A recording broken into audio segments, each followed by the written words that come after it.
All right, next up we have this part to put on. A Merchant 10-100 8089. This is the coolant block off plate. So go right side rear of the engine, kind of right behind where the manifold and up pipe meet. And since my down pipe's already out of the way, I'm hoping I can just get it with this, but if not, it's probably gonna be this guy. An LML down pipe doesn't take that much time to remove. Honestly, they should be replaced with a better flowing one anyway. So when you do this, have a down pipe ready. The factory down pipe, right? You've got your 9th injector, Knox and AGT, right? Just undo them, and then these are V-band top and bottom. The V-bands are super quick. A couple taps up top to knock that out, and that'll come out. And take out your, obviously your, what's this called? The inner fender has to come out.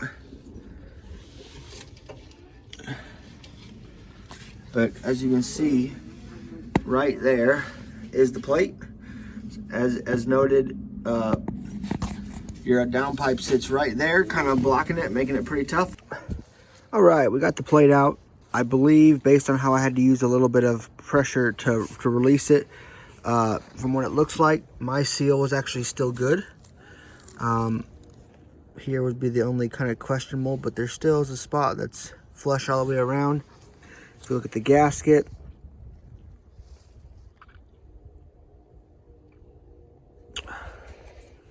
it does not appear I was leaking from this location. I did have a slight leak, and I could see from the right rear side of the engine a little bit.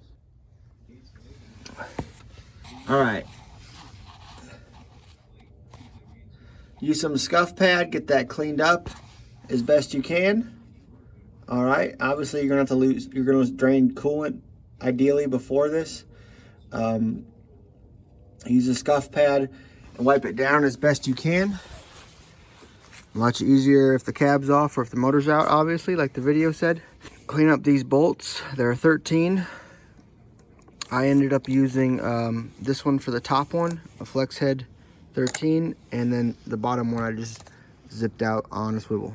So they're gonna go back in kind of top one first. I'll get them just to set in position, and then bottom one, and then I think the torque spec was only 18 foot-pounds, so it's not a lot. I'm not gonna be able to get a torque wrench back up in there, so I'm just gonna give it the old snug, and then I'll be very confident that this area is not the source of my leaks moving forward.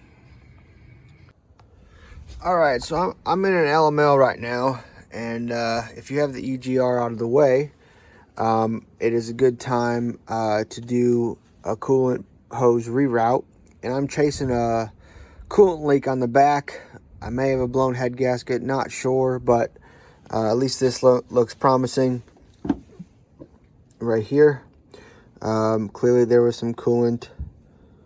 It doesn't look like it's coming up from there. It looks like it's from down there, so that's I guess good for me if this fixes that. But this pipe is a 13 millimeter, and it just goes down there. It's going to be straight back down. Many companies sell a plug, a block off plug essentially, and it's just another O-ring. Use your 13, push her down. We're going to put a little bit of oil on the edge, just so it slides in there nice, creates a good, doesn't wrinkle or anything. But let's show where this is on the truck.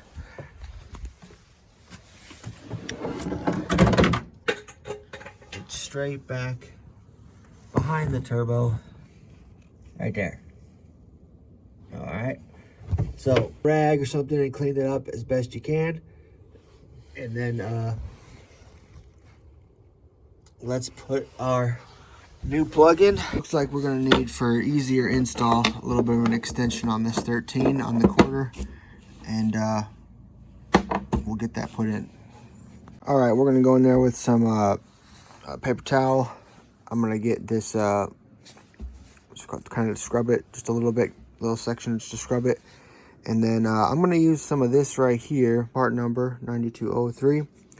The only reason I say that is because you got to use something to make sure this seat's perfectly flush, because the bolt is not supposed to draw it in. You need to have this pushed flush, and then the bolt is just to hold it. It says weather stripping, window channels, rubber gaskets, and O-rings.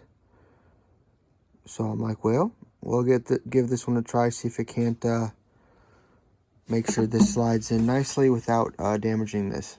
So I'll dab a little bit on there, and we'll try to get it in. All right, let's see how we did.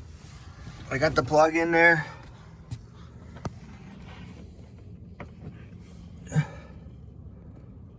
All right, so I greased it. It slid. I cleaned up the opening best I could. All right, so now I just gotta put the, and it's all the way flush just with my fingers. Just my hand, I was able to get it all the way flush. So I just gotta put that 13 millimeter bolt in. Just gotta put this bolt back in, cinch her down. And the problem with this is that I won't know that if it's leaking until I start the truck and put coolant back in. But it's kind of a gamble every time you do that. They say, I heard some people on the internet used RTV to do it.